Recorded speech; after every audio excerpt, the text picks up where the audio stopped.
expect to see you down here. You want to murder your thirst? Oh, I'll murder my thirst, dude. You guys got liquid death in here? Yup. Ooh.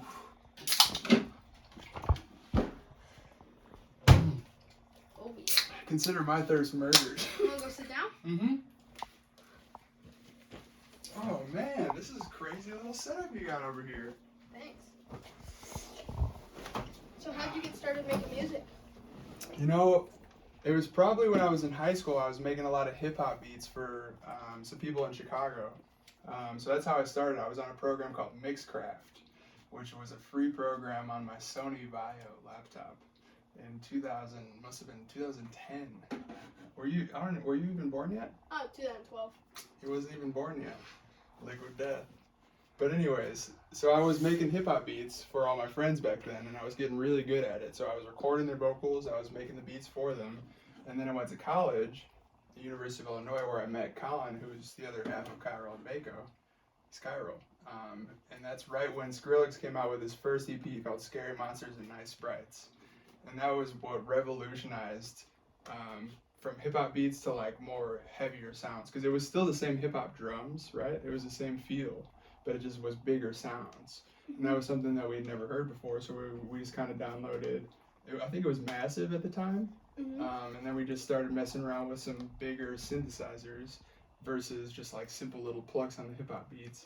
And then slowly but surely we just started making, I guess you could call it experimental bass music, but 10 years later, here we are. What tools do you like to use?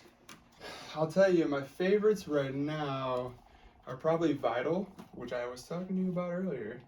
It's free. And Serum, which is an industry standard. But also, for wonky little transitional effects, there's a plugin called Portal, which is rent to own on Splice if you don't want to buy it all at once.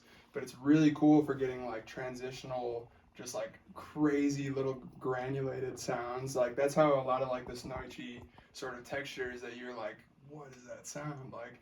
A lot of it is run through what's called Portal, but it's basically like a granulator. So you run it through and you resample the audio through Portal, and you use that you're basically mud pieing your mud pie. So you take all these sounds that you've already made and run it through this plugin called Portal, and it shoots out a whole bunch of different random noises that you can use as effects, like risers and different things that are layered over the top of your track.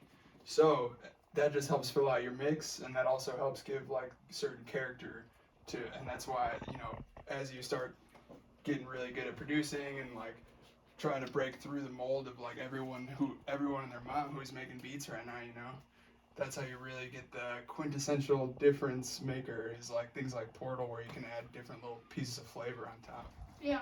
So do you have any advice for kids my age who want to start making music? Well, first off, cheers me up. And second off, I would say, well, how I learned, but I started when I was like 16, you know, so definitely a little bit older than you are now, but it's just absorb yourself in YouTube tutorials for so many hours that you're going to feel your eyes hurting. Take notes. Take a lot of notes, because that's the easiest way to remember things. And also constantly be trying to improve on your techniques in terms of your drums. Build your sample library, Splice. You know, you use Splice. So just be constantly getting new samples, stuff like that. But at the same time, also in combination with those YouTube tutorials, there's programs and companies out there such as the Boredom Fighters Foundation. Shout out to Boredom Fighters. Help kids make beats. That their sole mission is to help kids around your age explore the power of music and the positivity that it can bring into your life. So look for companies like that. Seek out the Boredom Fighters. I know you've been to a couple of the events so far. And just keep learning, keep growing. Yeah, I got that notebook right there. Well, cheers again. Yeah. I got this weird voicemail the other day. No way. I think it's for you. You want to hear it? Yeah, oh my gosh. Someone called you for me? Yeah, I'm pretty sure. Jeez Louise.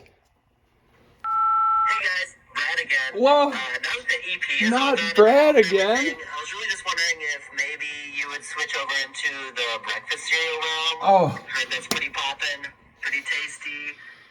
How did he know? Love to see you guys. He's eat so some far ahead of the breakfast cereal. He You wants want to to see have it. some of the Brad cereal? So he wants to see us eat some cereal. Oh yeah. How did he even get your number, this Brad man? I'm telling you, he just has everyone's information apparently. Oh, all right. Whoa, the Brad cereal, straight off the shelves. What? Yeah, on the This back. is a whoa. What's the flavor profile on the Brad cereal? Oh, well, I guess we'll find out right now. A wonderful. Thank you, Arm. Oh, let's check this out. Let's check out. What do you? Let's give a very precise rating, 1 to 10, on the Brad cereal. Have you tried it before? I just did Woohoo! 10. Brad's good at making cereal. What? Does this say send whips? 1-800-NOISE? How did he get all of these different? How did he? What?